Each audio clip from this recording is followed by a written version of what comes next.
Sorry ছাড়া আর কিছুই বলতে পারবো না তাকে। আপনার মাথায় যে বুদ্ধিটা এসেছে সেই বুদ্ধিটা যদি আমাদের উপর থেকে আসতো মনে হয় খুব ভালো হতো। আমি জানি না কেন, বাট সিলেক্টর আমাকে কোনো কিছু নোটিশ ছাড়াই শামীমকে বাদ দিয়ে দিয়েছে টিম থেকে। আমার মনে হয় কোচ এবং ক্যাপ্টেনের জানা উচিত, সে জায়গা থেকে আমরা কিছুই জানি না। দেখেন, থাকলে অবশ্যই ভালো হতো। This not my call, totally selector call. আমি জানি না কেন, বাট সিলেক্টর আমাকে কোনো কিছু নোটিশ ছাড়াই শামীমকে বাদ দিয়ে দিয়েছে টিম থেকে, without any notice. I think আমি এতদিন জানতাম যে একটা টিম যখন মানুষ হ্যান্ডেল করে, অ্যাটলিস্ট ক্যাপ্টেন জানে যে কোন প্লেয়ারটা ইন হবে, কোন প্লেয়ারটা আউট হবে। বাট আই হোপ যে বাংলাদেশের প্রত্যেকটা প্লেয়ারই বেস্ট প্লেয়ার, যে জন্য ন্যাশনাল টিমে আসে, যারা যে 15 জনই সিলেক্ট হবে না কেন তারাই ভালো করবে। বাট আমি শামীমরে বাদ হওয়ার পিছনে কোনো রিজন আমি দেখি না, আর আমি এটা নোটিশও পাইনি যে কেন সে বাদ করেছে। বাট ও টিমে থাকলে ভালো হতো। Good point. আমার মনে হয় এটা আমাদের ভাবা উচিত। আপনার মাথায় যে বুদ্ধিটা এসেছে সেই বুদ্ধিটা যদি আমাদের উপর থেকে আসতো মনে হয় খুব ভালো হতো। বিকজ ইন্টারন্যাশনাল ক্রিকেটে আপনাকে রাইট হ্যান্ড লেফট হ্যান্ড করতেই হবে।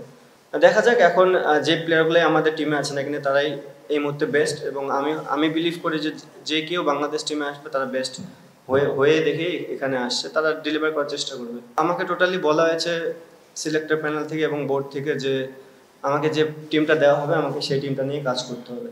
সো আমার কোনো সে থাকবে না যে আমি কোন প্লেয়ারটাকে চাই কোন প্লেয়ারটাকে না চাই। তো এতদিন জানতাম যে যখন ক্যাপ্টেন হয় মানুষ, তার একটা টিম গোছানোর একটা প্ল্যানিং থাকে। বাট রিসেন্ট কয়েকদিন আগে জানতে পারলাম যে টিমটা আমাকে দেওয়া হবে, আমার কাজ হচ্ছে সেই টিমটাকে নিয়ে বেটার কিছু দেওয়া মাঠে। যুক্তরাষ্ট্রের 1 নম্বর জিম চেইন গোল্ডস জিম এখন আবারও বাংলাদেশে বসুন্ধরা আবাসিক এলাকা ও বসুন্ধরা সিটি শপিং মলে। যখন আমার ক্যাপ্টেনশিপ দেওয়া হয়েছিল, সেম টিম ধরার পরে বলেছিল আপনি ক্যাপ্টেনশিপ করবেন 1 বছরের জন্য। সেম, এখনও সেম। টিমে ডিস্টার্ব করবে না, বাট এটা হতাশাজনক। আপনি প্রত্যেকটা প্লেয়ারের কাছে প্রতি সিরিজে পারফরমেন্স আশা করতে পারবেন না। আমরা চেষ্টা করেছি এতদিন ধরে টিমটাকে গোছানোর জন্য।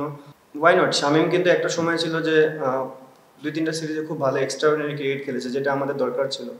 সেখান থেকে যদি শামীম বাদ পড়ে, এটা শামীমের জন্য হতাশাজনক। অ্যাজ এ ক্যাপ্টেন আমি সরি ছাড়া আর কিছুই বলতে পারবো না তাকে, কারণ আমি এক্সপেক্ট করি না কখনোই আমাকে 15টা প্লেয়ারই প্রতিদিন পারফর্ম করে দিবে। তাকে 2-3টা সিরিজ যখন পারফর্ম করবে না তাকে আমার ব্যাক দেওয়াটা উচিত। আই এম রিয়েলি সরি যে আমি তাকে ব্যাক দিতে পারিনি। আমার মনে হয় কোচ এবং ক্যাপ্টেনের জানা উচিত, সে জায়গা থেকে আমরা কিছুই জানি না। যদি ওয়ার্ল্ড কাপেও সেম জিনিস ঘটে, আমাকে যে টিমটা দেওয়া হবে আমি সেই টিমটা নিয়ে চেষ্টা করবো 11 খেলানো। তো এই যতটুকু দেখেছি এখনকার ওয়েদার দেখে মনে হচ্ছে একটু হট ওয়েদার। যদি এই হটে খেলা হতো তাহলে একরকম হতো। এখন জানি না ডিউ কতখানি পড়বে। যদি ডিউ হয় তাহলে অবশ্যই ব্যাটসম্যানরা বেনিফিটেড হবে।